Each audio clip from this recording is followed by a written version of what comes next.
I disconnected this. Now I'm going to get a razor and run all the way down till about where this is joint at. Well, it feels like it separates right around over here because I'm feeling something moving inside. So we're going to want to go through here with the razor blade. We're going to have to start out. I'm trying to leave this on here and then go shallow all the way down. Perfect.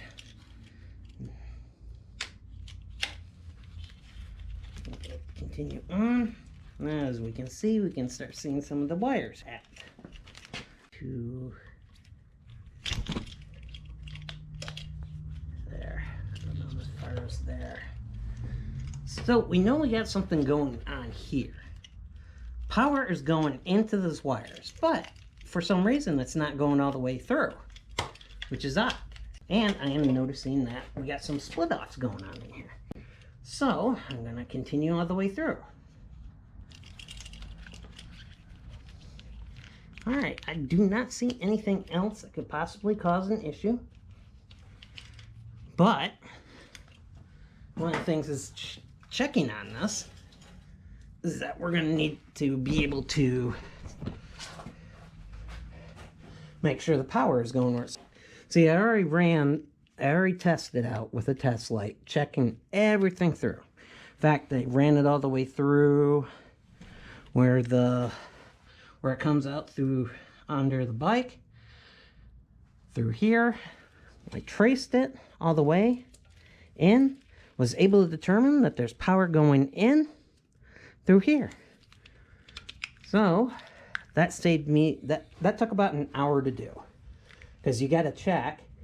And then, of course, me being me, I got my issues here. Alright, so we got this in the way. We're going to keep this. We're going to put electrical tape all the way through on it. So that way it makes it nice and nifty.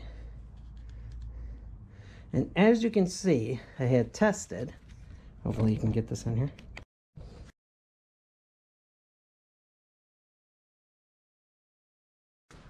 As you can see, I was able to determine what wire was the one that was running all the way through. So, so you notice this little splitter up here, right? Well, this is actually done, by the looks of it, by the factory. At least I hope it was done. Now, I'm going to end up hooking this back up. Going to turn the key on the ignition. Not going to start the bike up because we want to be able to see if the light's coming on.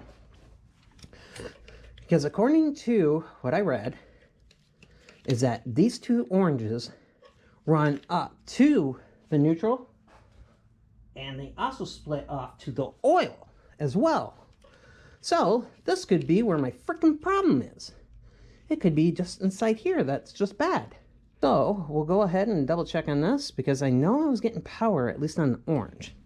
So hook this up and I will be right back with my keys for the ignition. And the nice thing is that because I was doing the ignition relocation,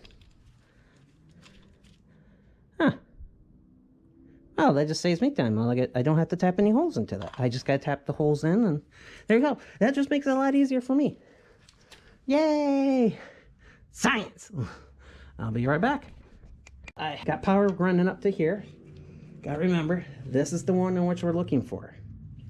So, we got the tan line, which is runs up to the neutral as well. That's not getting any power to it. So it tells me that in that little circuit board there, that there's an issue. So, now that I got this pulled apart, I'm going to actually do this the right way. I'm going to double check, tear it apart, and take a look exactly, see where the problem is. Because then I know the oil light was coming on. So we'll tear that apart and take a look. I mean, worst case scenario, I just got to buy a whole new wire. So I'll turn the power off, but we're going to get this out of here. There's a circuit board inside here. And as you can see, here's the circuit board. Now we know that the indicators are the ones that are right here and right here. So that puts us what the other ones are at. Okay, there's this thing. You got your high beam, which is right here, at least according to this. Then you got your right turn signal, which is right here. That's not right. Your left turn signal. Huh. That's not right either. Well, we'll just take care of that. I'm going to turn on the turn signal. There we go. Turned on the left turn signal so that way we know which one's which. Now, turn on the right turn signal, which is on the outside of it. And now we know that they're on the outside. We want to make sure that that orange wire is still providing power all the way up to here, because we want to make sure that we're getting power to where we're supposed to. I'm Wild Rider. Yeah, I hope you enjoyed this video, and go ahead and click that subscribe button and that like button. And until next time, ride safe, and I'll see you in the next ride.